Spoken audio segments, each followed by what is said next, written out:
terima kasih untuk sesi obrolan buku yang pertama. Sekali lagi selamat datang Prof. Harjito, Mas Mujahid dan Mas Evan dari Pasca Sarjana Medis. Ini perbincangan pagi ini memang agak jarang Prof. Harjito dan Mas Mujahid. Jadi teman-teman yang baru aku sih mandi dulu itu ada ya. Jadi ini yang hadir ini yang tertib-tertib. Ada Mbak Emma Mubin itu biasanya ya disiplin juga termasuknya. Kalau dilihat orangnya nggak disiplin tapi tertib. Mas Ian izin mau latih teater dulu Prof. Harjito karena jadwalnya memang padat dan untuk menyusun obrolan yang dalam sehari ada beberapa sesi itu memang tidak sulit. Termasuk mohon maaf yang ini misalnya Pak Eko itu berhalangan hadir ya, tapi karena memang sesinya misalnya bisa ternyata malah sore atau malam Pak. Yang lain misalnya Prof. Harjito sudah pagi itu, jadi memang ini ada apa ya, bukan kendala tapi ya ada upaya untuk itu menggabungkan, tapi ternyata kadang ada yang meleset. Tapi alhamdulillah ya, beberapa memang hanya 1-2 saja yang bergeser. Sesi selanjutnya ada Mbak Isyarah dan Mas Teksa itu lagi OTW, meskipun moderatornya malah kebablasan sampai Kaliwungu naik BRT. Sudah sampai mana mungkin? Nah,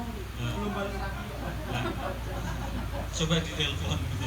Nah itu gitu, karena biasanya itu malam, tapi memang saya pikir harus mulai yang pagi memang, jadi biar teman-teman terbiasa bangun pagi juga. Termasuk moderator pun beragam ini Prof. Harjito, yang nanti mendampingi Prof. Harjito itu anak SMA, siswi SMA, 2 kendala di kelas saya, paling selisih berapa tahun ya anaknya. Jadi masih ada siswa SMA, nanti dari MA juga ada, termasuk dari sore nanti dari tetangga sini juga ada yang turut serta, untuk 2 atau 3. Itu kiranya sambil berjalan mungkin Mbak Ahla bisa mulai memandu di depan, nanti yang sudah hadir Prof. Harjito dan Mbak Sita itu dari Universitas Slamet Sri lagi perjalanan, tapi saya kira mending dimulai, jadi biar nanti sambil berjalan, karena memang waktunya itu sekitar 1,5 jam. Jadi memang ini galak sekali panitia, karena nanti harus benar-benar disiplin sesuai itu biar nanti nggak sampai subuh kan bahaya. Ini ada 7 buku dalam 6 sesi obrolan. Silahkan Mbak Ala nanti bisa memandu, manggil pembicara yang sudah ada Prof. Harjito. Silahkan.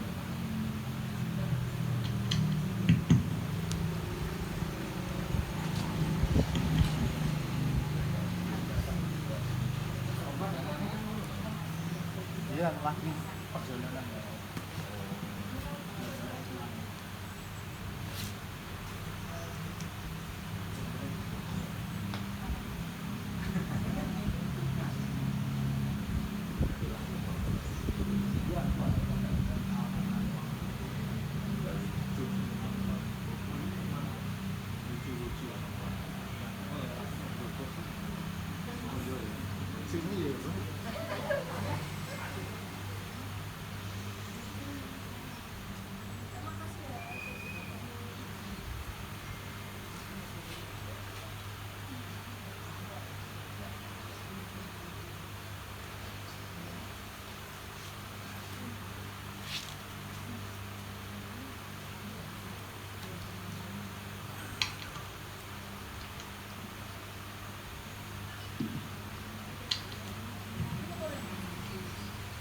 Ya, terima kasih Mas Naka atas kesempatannya. Saya dapat menjadi moderator pada pagi hari ini dalam obrolan buku, parade obrolan buku. Oke, sebelumnya Assalamualaikum warahmatullahi wabarakatuh. Selamat pagi Bapak Ibu dan juga teman-teman lainnya yang berbahagia. Saya sopan nggak ya kalau sebut teman-teman, soalnya di atas saya semua ini di sini. Kenalan dulu tuh, kenalan dulu. Pertama-tama marilah kita panjatkan puji syukur kehadirat Tuhan karena telah memberikan rahmat sehingga kita dapat berkumpul di tempat mungil ini, kalau kata Mas Nakaya. Juga karpet merah jambu. Perkenalkan, nama saya Ahla Warda Anggraini, siswi SMA Negeri 2 Kendal. Di sini saya yang akan memoderatori obrolan buku kedua sesi 2 ini, yaitu bukunya berjudul Malaikat Kecil. Ini buku kumpulan puisi ya Pak? Ya, dan di sebelah saya ini terdapat Bapak Profesor Dr. Harjito M.Hu selaku Direktur Pascasarjana Universitas PGRI Semarang. Baik, agar tidak lama-lama, monggo Pak Prof. Pak Profesor boleh. Terima kasih Mbak Ahla ya. Selamat pagi, Assalamualaikum warahmatullahi wabarakatuh. Salam sejahtera untuk kita semua. Salam sehat sejahtera ya kita semua. Tidak usah yang saya hormati ya, koyo sambutan. Ya, bukan acara. Tapi tentu kita panjatkan puja dan puji syukur kehadirat Allah Subhanahu wa taala pada pagi hari ini kita bisa berkumpul dalam suasana yang sehat, segar dan bahagia. Saya senang Mas Naka didampingi oleh Mbak Ahla. Kelas berapa ya, Mbak? Kelas 11 Pak. 11 itu adalah kelas Iya. 2 ya. Ya, saya berpikir bahwa kalau sastra bahasa disukai oleh generasi yang muda dan muda itu berarti keberlanjutan kehidupan sastra akan baik ya, baik-baik saja dan akan menjadi lebih baik ya. Satu kebanggaan dan Kita. oh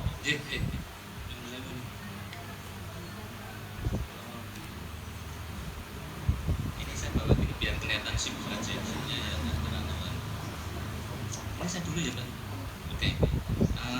Bapak Ibu, sekitar berapa hari yang lalu ya saya diberi naskahnya dari kumpulan puisi Mas Eko Sutiono.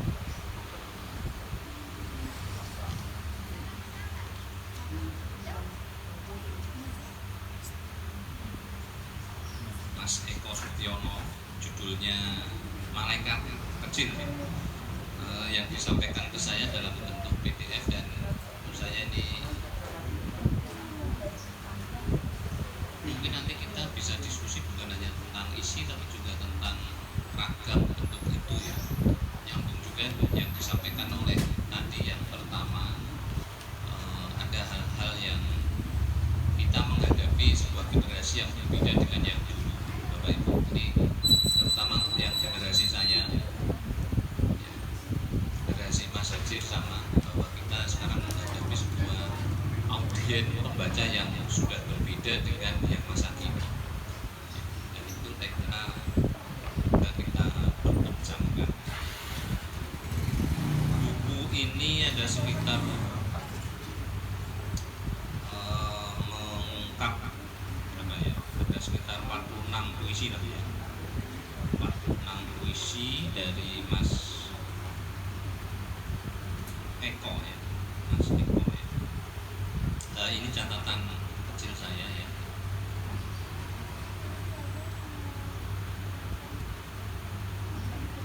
Yang disampaikan oleh Mas Eko itu semacam kayak buku harian gitu ya, buku harian ya.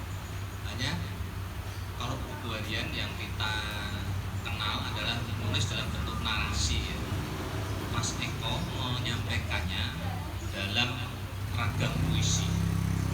Jadi kejadian-kejadian yang kecil yang dialami oleh penulis itu dituturkan, dituliskan dalam genre atau ragam puisi. Ragam puisi itu bisa dimaknai secara sederhana ya Bapak Ibu, teman-teman. Penulisannya disampaikan dalam wujud larik, bilarik, wujud larik, bilarik.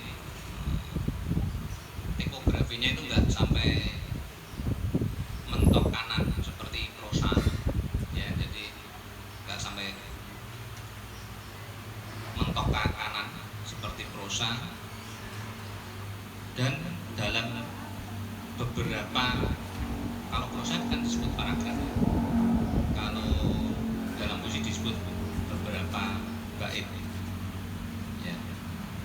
rata-rata sekitar ya ada yang 1, 2, 3, ada 1, 2 yang cukup panjang tapi nggak melebihi sampai 3 halaman tidak ada.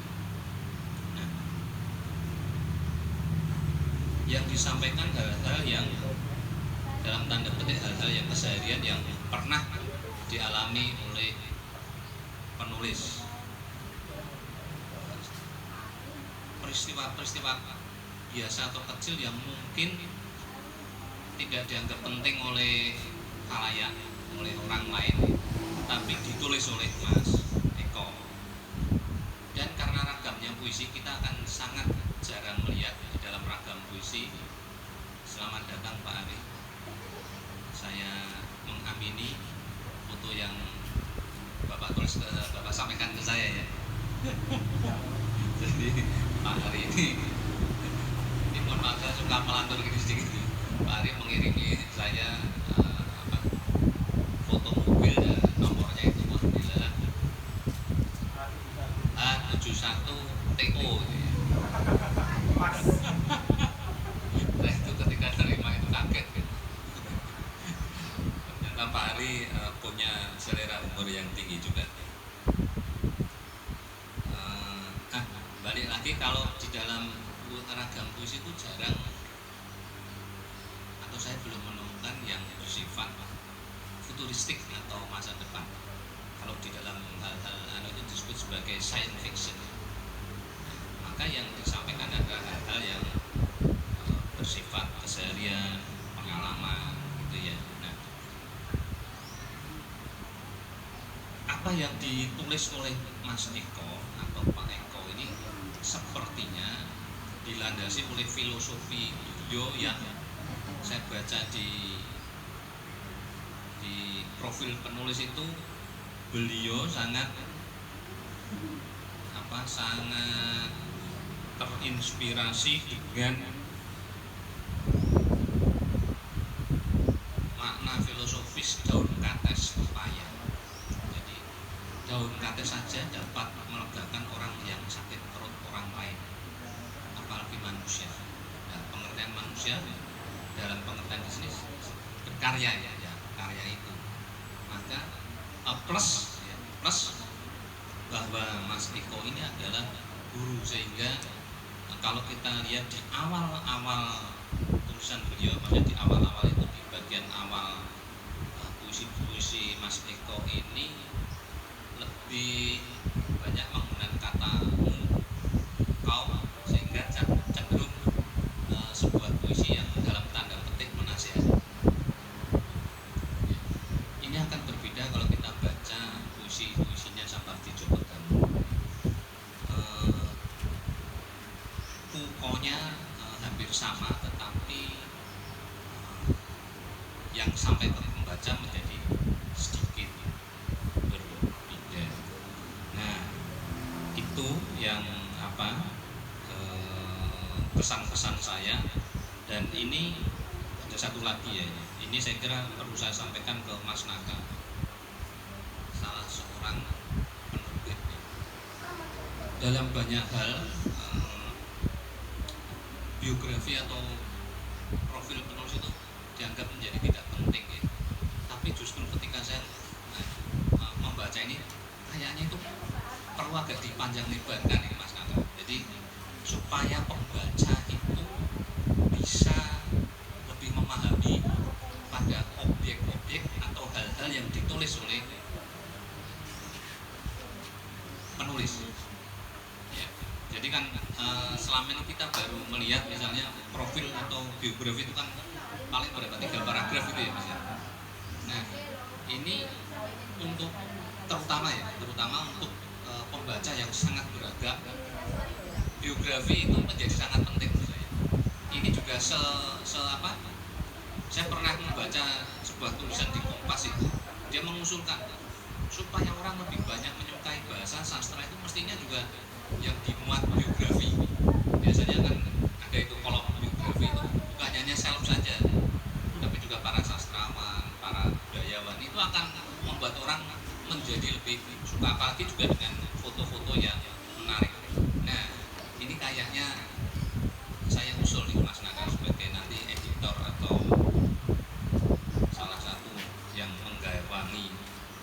yang berkaitan dengan penerbit. Saya kira itu yang saya sampaikan, nanti bisa kita diskusikan lebih lanjut. Terima kasih. Saya kembalikan ke Mbak Ahlan.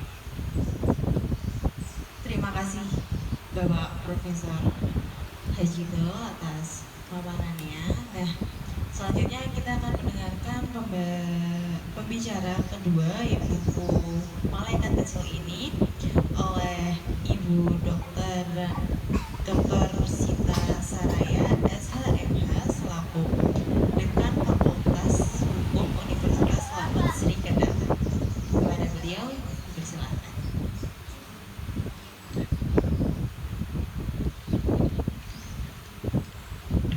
Bismillahirrahmanirrahim. Assalamualaikum warahmatullahi wabarakatuh. Salam sejahtera untuk kita semua. Om Swastiastu, Namo Buddhaya, Salam Kebajikan. Salam literasi untuk semuanya. Yang terhormat tentunya Prof. Harjito, sastrawan saya juga di UGRIS, di Prof. Ketua Pasca Sarjana. Salam hormat Prof. Pada tuan rumah, Kak Naka, juga teman-teman. Oh iya, adik kelas soalnya. Tapi panggilan familiarnya Kak Naka gitu. Kakak. Juga teman-teman, Mas Mbak yang sudah hadir di sini.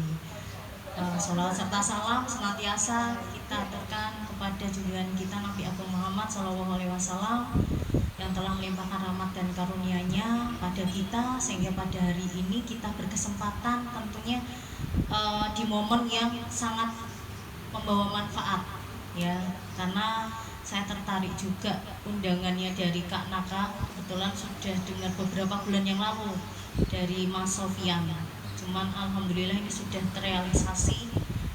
Tadi beberapa mahasiswa juga pengen ikut, cuman ada kegiatan persiapan, ada KPU Gustu Kampus. Mungkin nanti malam insya Allah ada yang nyusul ke sini Kak Naka. Nah, saya tertarik dengan buku Bapak Eko Sutiono. Sayang beliaunya ini tidak hadir nggih. Yang berjudul Malaikat Kecil. Sebenarnya saya mau menyampaikan salam dari ibunda saya, karena Pak Eko adik kelas waktu di SPG Don Bosco. Saya lihat backgroundnya dari guru ya SPG, dan ibu saya juga dulu di UGRIS juga Prof, lulusan UGRIS jadi guru, sekarang setahun lagi pensiun. Jadi waktu saya share bukunya Pak Eko ini, wah ini adik kelas waktu SPG gitu. Saya berharapnya beliaunya rawuh, mungkin berhalangan hadir. Yang jelas mengenai buku puisi ini Malaikat Kecil, karena tadi saya mau nyimak juga sepintas dari Prof. Harjito. Memang beliaunya sangat jujur dalam memberikan atau menyampaikan kata per kata, bait per bait dalam puisinya. Dan memang temanya Malaikat Kecil karena beliau memang seorang pendidik dan lekat dengan dunia anak-anak gitu. Beberapa puisinya 46 lembar itu sedikit banyak memberikan pesan moral kepada anak didiknya. Dan saya juga cukup terharu juga, ada beberapa yang pesan ayah ya, beberapa puisinya beliau ya, pesan dari ayah, terus hal-hal lain itu memang kehidupan beliau sehari-hari. Termasuk kemarin kita ada COVID ya, itu beliau juga memberikan puisi-puisi yang berkaitan dengan COVID. Terus syarat juga memaknai Kendal sendiri. Jadi di sini juga ada Pantai Kemangi. Nah, beliau juga sepertinya berusaha memperkenalkan juga keberadaan Pantai Kemangi. Nah, itu juga ada di wilayah Kendal. Ini lebih ke itu nggih, keseharian dari Pak Eko Sutiono. Sebentar lagi beliaunya juga mungkin pensiun. Nah, di sini saya melihat kalau untuk sastra sendiri, mohon maaf Prof, karena memang saya tidak membidangi di bidang sastra, tapi saya suka sekali dan dari kecil memang aktif mengikuti kegiatan itu Prof di Semarang. Karena saya lahir di Semarang, 7 tahun ini di Kendal. Alhamdulillah bertemu dengan teman-teman di teater atmosfer, terus komunitas-komunitas juga literasi kita sama-sama belajar juga. Lebihnya ke baca puisi, Bro. Nah, bahasanya sangat mudah dipahami. Mungkin kalau lebih ke materi, kita tahu bahwa puisi juga terdiri dari 3 unsur. Ada bunyi bahasa, dan memang kalau bahasa sendiri bunyinya lebih tadi ada ku ya, ada vokal-vokalnya. Beliaunya juga memperhatikan itu ya, dari akhiran anak muridku. Terus kembali lagi diulang terkait dengan nasihat guru terhadap murid ya, anak muridku. Jadi berulang itu ada bunyi-bunyi yang hampir sama juga. Kemudian untuk kata, jadi dalam bahasa puisi tidak hanya bunyi bahasa, kata dan frasa kalimat. Nah itu nanti tersusun tadi disampaikan oleh Prof juga bait per bait kalau untuk puisi. Sedangkan ciri bahasa puisi, nah ini tadi kita kembali, penyair itu mempunyai kebebasan mutlak sebenarnya. Kadang hanya tanda tanya saja bisa jadi puisi, hanya titik itu sudah bisa jadi puisi. Jadi penyair itu punya kebebasan mutlak memanfaatkan unsur-unsur bahasa, baik itu diksi perbandingan, majas-majas metafora, terus kepentingan ekspresi yang terutama ya, karena memang tadi kita mau buat puisi biasanya di jalan sudah ada kata-kata gitu, tapi kalau kita nggak segera ketik di handphone hilang nanti. Kalau udah tak tulis nanti sampai rumah wis hilang, kok mau ya. Padahal tadi terceletuk lihat orang di pinggir jalan kita udah bisa bikin puisi. Nah itu kadang kalau nggak langsung kita ketikkan langsung hilang gitu. Tapi itu kebebasan dari penyair sendiri dan memberikan sugestif karena ada kesan kuat pada penikmatnya. Jadi saya nggak baca semua, tapi beberapa judul yang saya suka itu Nasihat Ayah. Di sini di halaman 9. Di sini ada sugestif juga ya, karena menimbulkan kesan yang kuat. Mungkin di sini teman-teman kalau ada ayahnya yang mungkin sudah mendahului ya, sudah sekto, pasti juga akan terasa kalau melihat bahasa di sini nasihat ayah gitu. Nasihat ayah yang ku kenang, tekun, teliti, dan sabar. Nasihat yang sangat berarti bagi kehidupanku. Tekun, lakukan terus-menerus hingga kau faham dan mahir. Teliti, sebelum kau akhiri pekerjaanmu, ulang kembali. Teliti sebelum kau menyesal nanti.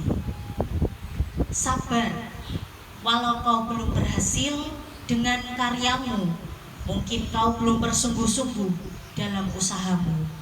Meskipun sangat ringan mungkin ya, kalau dibaca simple gitu, mudah difahami, tapi ini juga sugestif juga, syarat makna. Walaupun beliaunya berusaha menyampaikan yang memang bahasanya biar mudah difahami, karena mungkin ini nanti juga beliau bagikan juga untuk anak didik beliau juga, dan memang untuk kita-kita ya.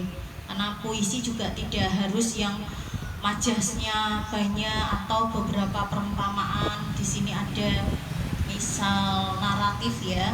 Ini ada karya W.S. Rendra yang berjudul Sajak Pertemuan Mahasiswa.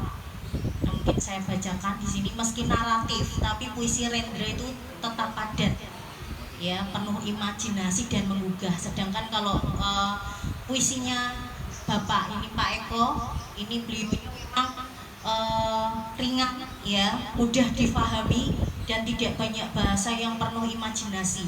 Mungkin pesannya supaya harapannya mungkin biar mudah disampaikan.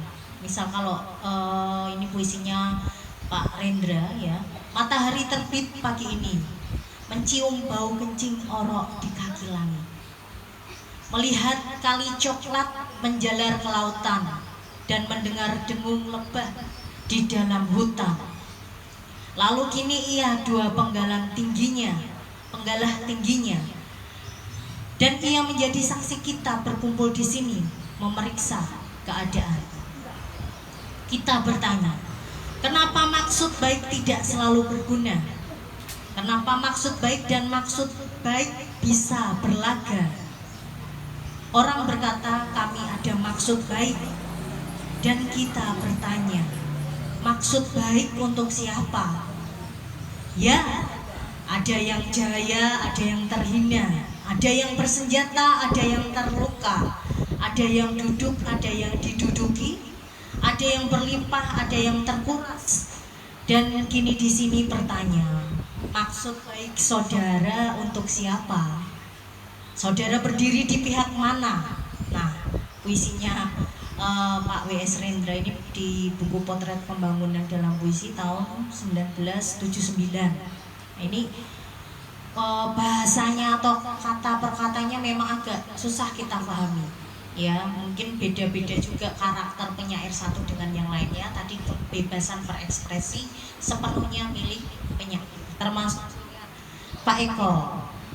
Di sini beberapa puisi lainnya juga ada yang harmoni ya, cuma tadi di halaman berapa itu ada unsur-unsur harmoni. Terus pesan beliau ingat dengan gurunya, guru beliau semasa SPG ya. Di sini karakternya Pak Eko sendiri kuat karena memang tawadu ya. Pesan-pesan ketawaduan atau budi pekerti seorang Pak Eko juga dituangkan dalam puisi. Meskipun beliau sekarang sudah menjadi seorang pendidik dan sukses, dan beliau tidak pernah lupa atau ibarat kata tidak lupa kacang akan kulitnya ya, tetap ingat dengan orang-orang yang memang ada sebelum beliau ada ya, atau menjadi gurunya beliau ini. Itu yang berkaitan dengan puisinya Pak Eko. Secara garis besar puisinya mudah dipahami dan harapannya memang tadi banyak pesan-pesan moral ya untuk anak-anak kita tentunya. Mungkin nanti Mas Mbak yang sudah punya putra juga bisa dibacakan puisi-puisi yang simple, mudah dipahami ya, karena puisi kalau sekarang itu teman-teman ada juga yang pengen berpikir keras gitu, memaknai puisi per kata-kata gitu. Cuman ada juga yang simpel, jan-jan iki puisi niki apa to maksudnya gitu.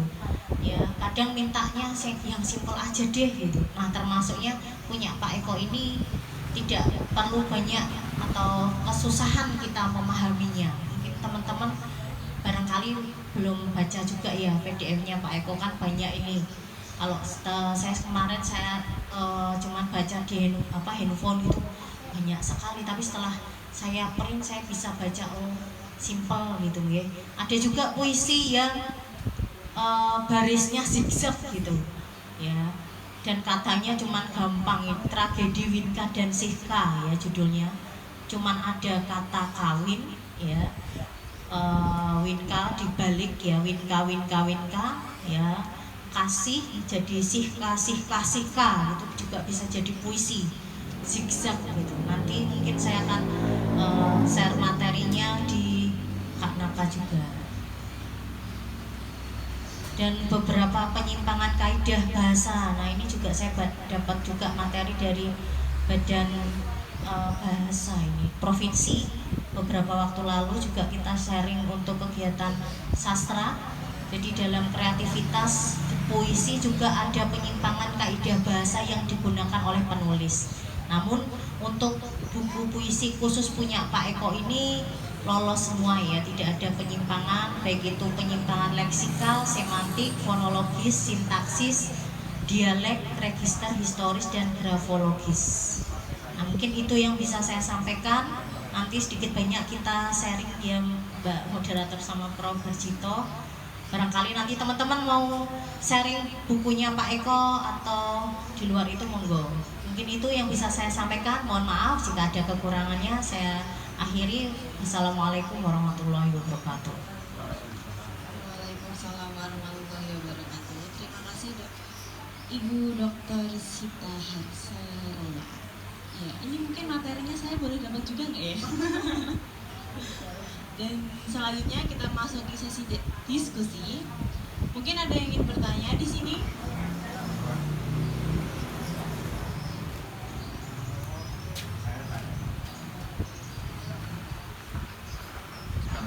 Assalamualaikum warahmatullahi wabarakatuh. Yang pertama terima kasih Sita, Prof. Sito, dan tentu Ahla yang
kira-kira.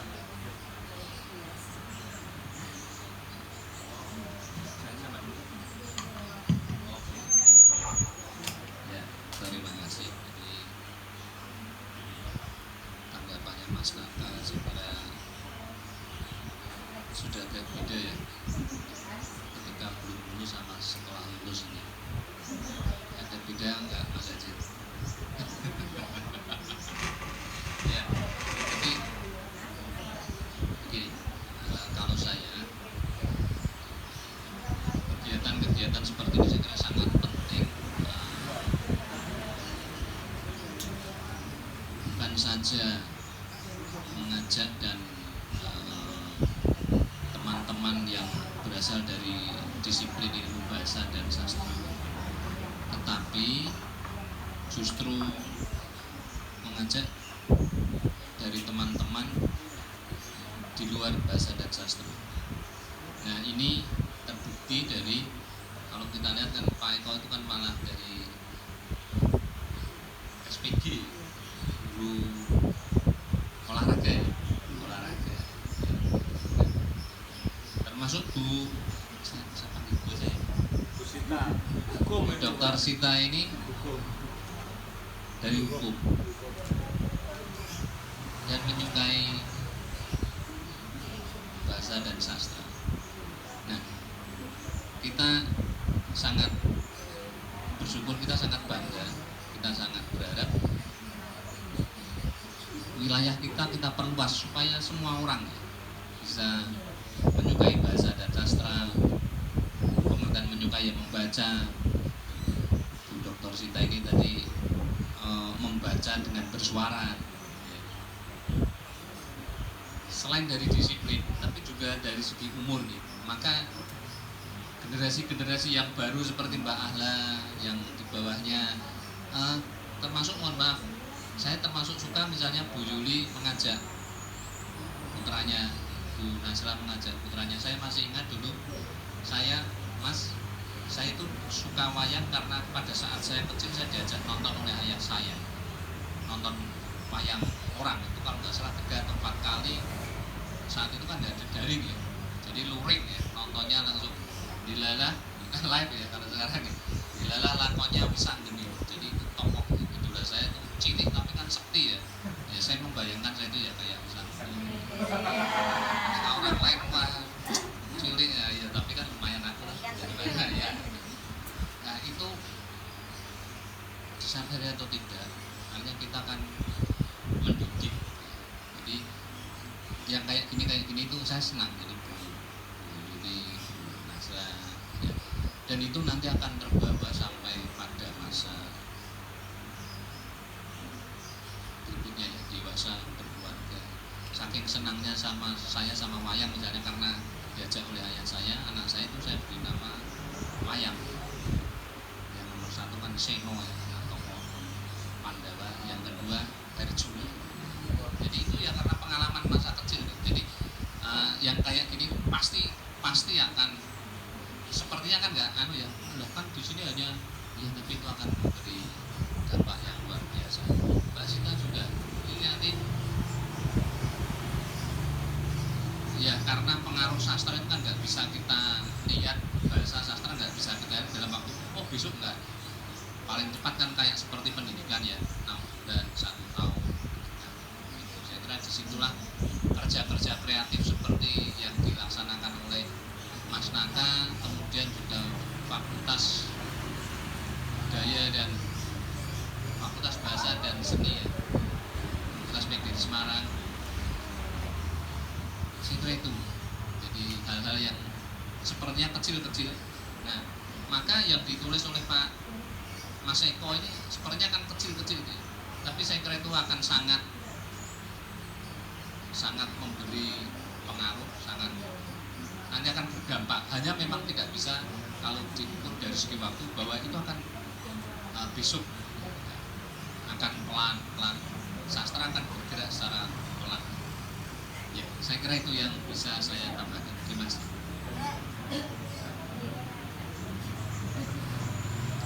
Baik, menambahkan ya, jelas saya sependapat juga dengan Prof. Arjito. Ini ada Mbak Emma juga baca puisi ya Mbak Emma? Kangen. Oh sudah tadi. Ya, benar sekali ya, sama hanya dengan Prof.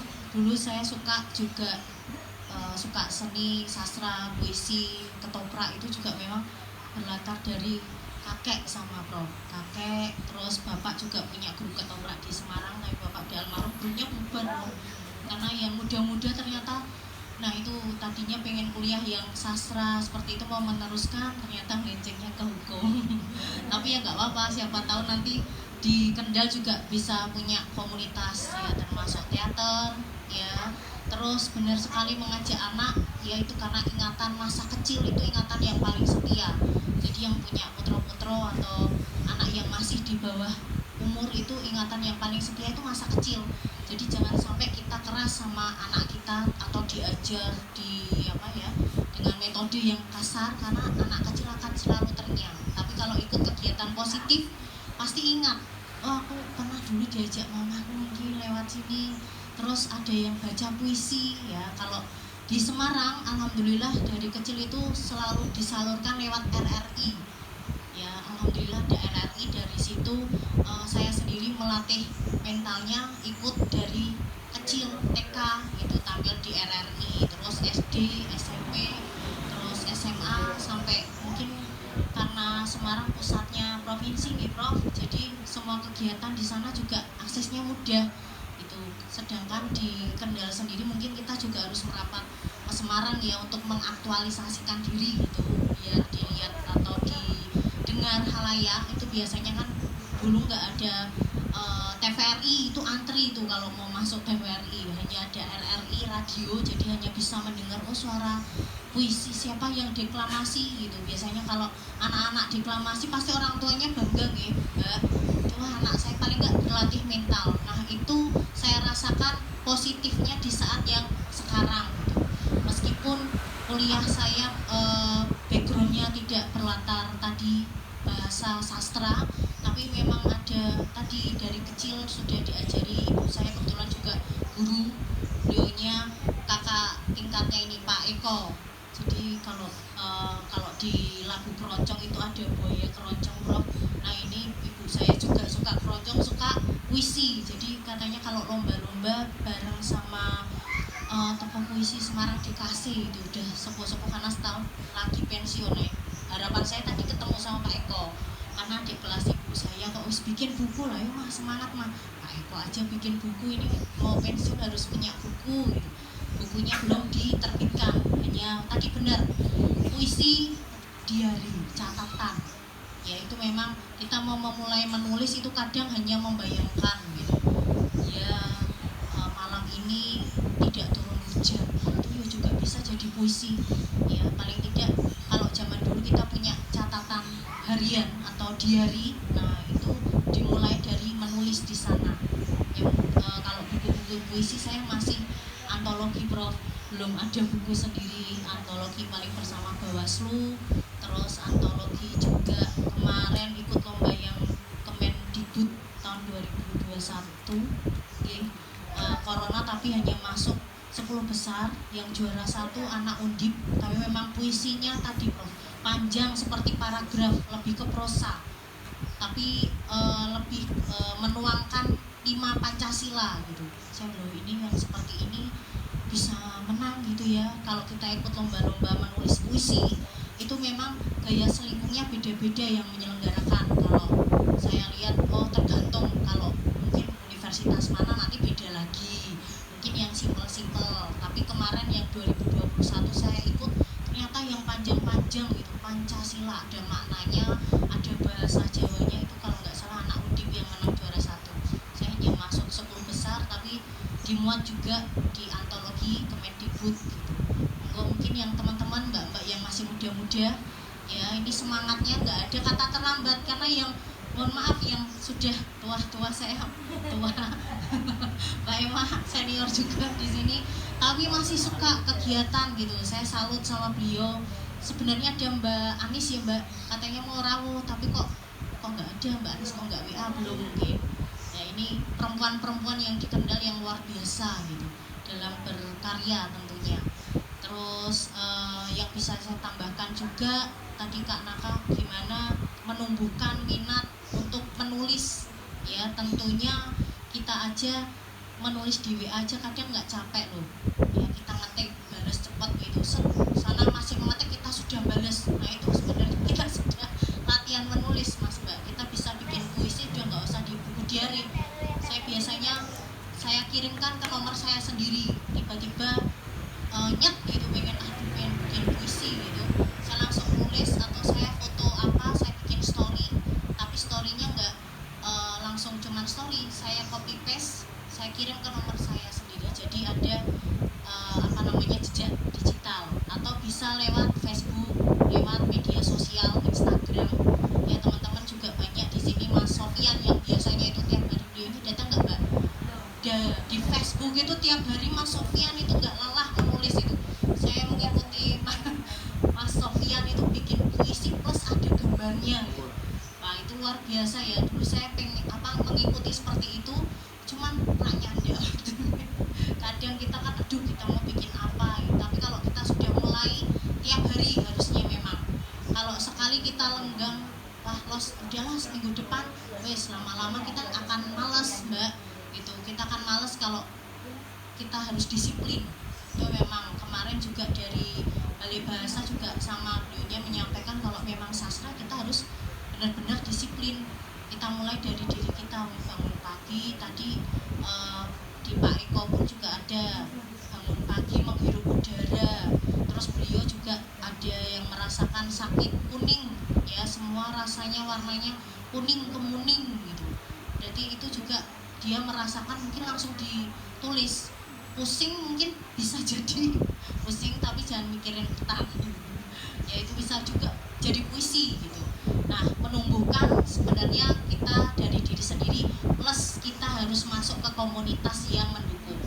Kalau kita suka menulis tapi kita nggak punya komunitas juga susah ya. Alhamdulillah nih teman-teman bisa ada Kak Naka di Kendal, terus teman-teman penerbit yang mengurusi puisi ya, menerbitkan buku-buku sastra. Nah itu kita harus dekat juga, karena kalau cuma saya punya niat menulis tapi kita nggak punya komunitas ya, atau kita hanya ikutnya komunitas lain ya, mau sukain nulis ya wis, literasi, dunia literasi, berarti kita paling nggak ya bersinggungan ke arah sana.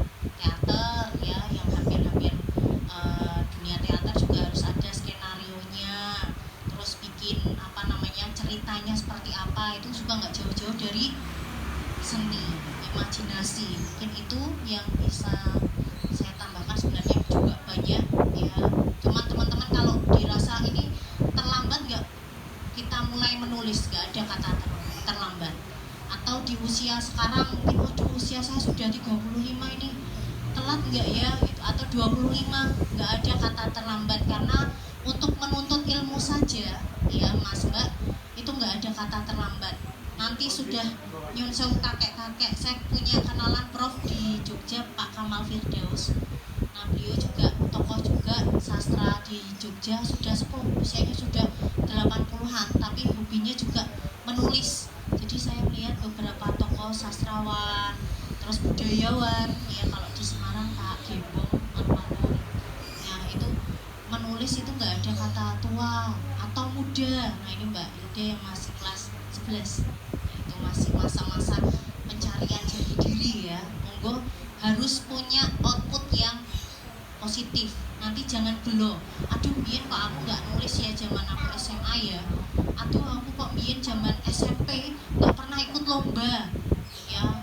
Paling tidak teman-teman jangan ragu, dimulai dari ikut-ikut lomba, terus tampil ya. Kalaupun malu hal yang biasa, atau grogi, mungkin sampai detik ini pun saya juga kadang juga grogi, apalagi sama Prof Harjito.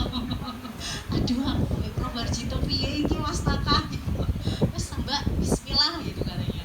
Tapi ya setidaknya kita di sini sharing bareng-bareng ya. Mungkin kalau ada kekurangan dari saya mohon maaf ya Prof, karena hobi saya sangat senang sekali Prof. Puisi, sastra, orang tua memang basicnya seni. Terus cuman ya saya pengen hukum karena saya pengen backing orang tua ceritanya gitu. Tapi emang kenyataannya ya semenjak Bapak Sedo itu, waduh banyak hal yang harus ada di jalur hukum gitu. Nah ternyata Gusti Allah punya rencana, tapi dipertemukan sama teman-teman di Kendal. Jadi alhamdulillah masih berjalan untuk hobi menulis seni sastra dan lain-lain. Mungkin itu Mbak Ida. Maaf Prof, lama Prof. Mbak Ahlan. Iya. Mbak Ahlan, maaf ya ada masalah. Aduh. Makasih. Oke, terima kasih Prof. Harjito dan juga Bu, apakah ini saya manggilnya? Oke, Kak Sita. Nah, mungkin ada lagi yang ingin bertanya? Monggo.